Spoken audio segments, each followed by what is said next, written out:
स्वागत है आप सभी का सिंहासन का शहंशाह कौन में। न्यूज पोल के साथ सीएनईबी ने सर्वे किया है और उस सर्वे में जो हमने सवाल पूछे हैं उनके जवाबों से जो एक राय निकल कर आई है वो हम अपने दर्शकों तक आज पहुंचा रहे हैं। बिहार विधानसभा चुनाव में कांग्रेस अपना खोया जनाधार पाने के लिए छटपटा रही है और यही वजह है कि कांग्रेस के कई बड़े नेता तो बिहार में ही अब डेरा डाले हुए हैं और पार्टी के युवराज राहुल गांधी और प्रधानमंत्री मनमोहन सिंह के बाद सोनिया गांधी भी मैदान में उतर गई हैं। सोनिया गांधी ने किशनगंज में एक रैली को संबोधित किया जहां उनके निशाने पर रहे बिहार के मुख्यमंत्री नीतीश कुमार।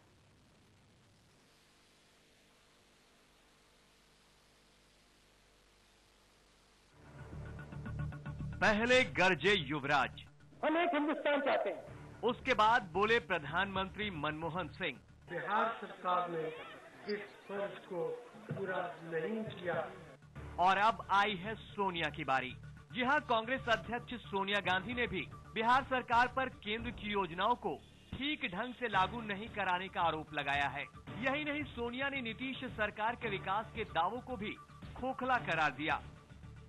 पार्टी चाहे कैसे भी ये लोग करें, लेकिन बिहार का विकास करना कुछ और बात है। उनके पास ना तो विकास की कोई सोच है, ना कोई दृष्टि है, ना ही विकास की गति बढ़ाने की काबिलियत या इच्छा है। सोनिया ने बिहार की बदहाल शिक्षा और स्वास्थ्य व्यवस्था पर राज्य सरकार को जमकर खरी खोटी सुनाई। ये बड़े अफसोस की बात है कि शिक्षा के लिए बच्चों को बाहर जाना पड़ता है और छोटी छोटी बीमारियों के लिए भी लोगों को दूसरे प्रदेशों में जाना पड़ता है। किशनगंज में रैली के दौरान सोनिया के निशाने पर नीतीश कुमार तो रहे ही, यूपीए सरकार में रेल मंत्री रहे लालू यादव पर भी वो जमकर बरसी। यहाँ दूसरी पार्टी भी है जो अकलियतों पिछड़ों के बारे में खूब बढ़ चढ़कर बोलती है।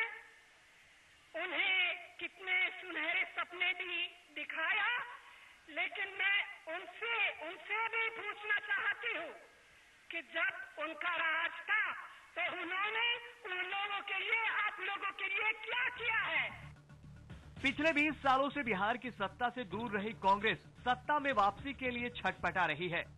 यही वजह है कि राहुल गांधी और सोनिया गांधी सरीखे कई बड़े नेता चुनाव प्रचार में शिद्दत से जुटे हैं।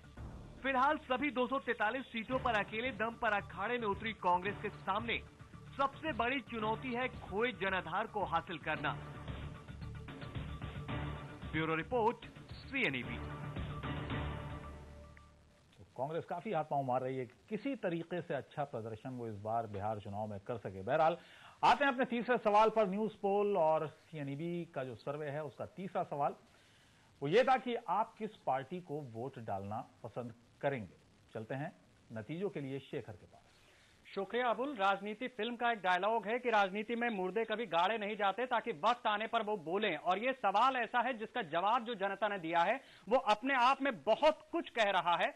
आप किस पार्टी को वोट देना चाहेंगे? JDU 32.6%, RJD 29.5%, Congress 13.8%, BJP 12.7%, LJP 9.5%, BSP 0.4% और अन्य के खाते में 1.6% लोग वोट डालने की बात कर रहे हैं। लेकिन यहीं पर सबसे बड़ी गणित भी पैदा होती है राजनीति की। अगर इन आंकड़ों को देखें, जेडीयू और बीजेपी के आंकड़ों को अगर हम जोड़ दें तो ये करीबन 45% के आसपास का आंकड़ा पहुंचता है।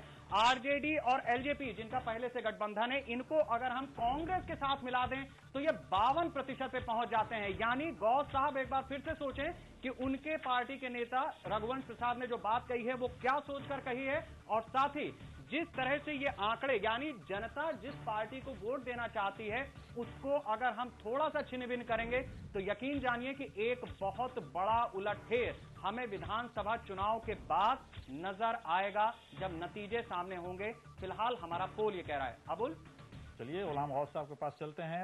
आरजेडी के वरिष्ठ नेता हैं गुलाम गौस साहब। जो पोल कह रहा है कि आप किस पार्टी को वोट देना पसंद करेंगे, तो आपके लिए तो चौंकाने वाले हैं, खुशी के लिए काफी कुछ है आपके लिए।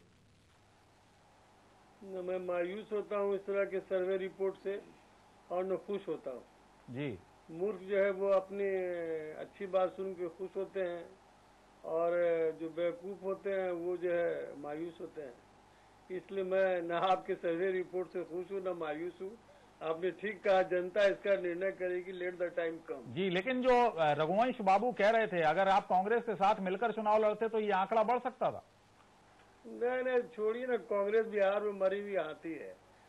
स्वर्गीय राम लखन सिंह यादव कहा करते थे कि इसको गड्ढा खोद के नमक का पानी डाल के गिरा देना चाहिए।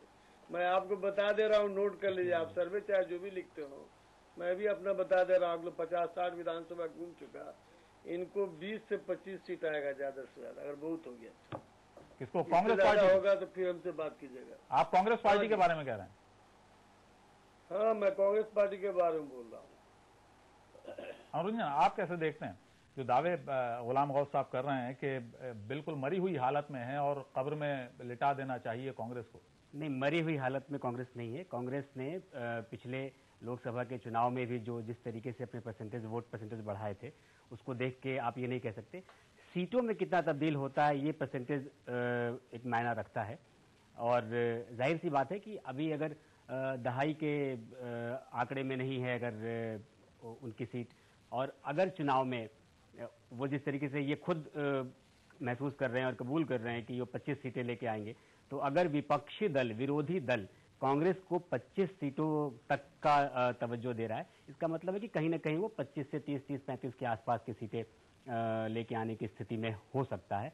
कांग्रेस के नेता भी हर जिले में एक सीट कम से कम वो टारगेट रख रहे हैं, और वो उस तरीके से जो हमारे सर्वे से भी चीजें निकल के आई और हमारी बातचीत में भी लगता है, कांग्रेस नुकसान कर रही है और वो नुकसान आरजेडी को भी हो रहा है।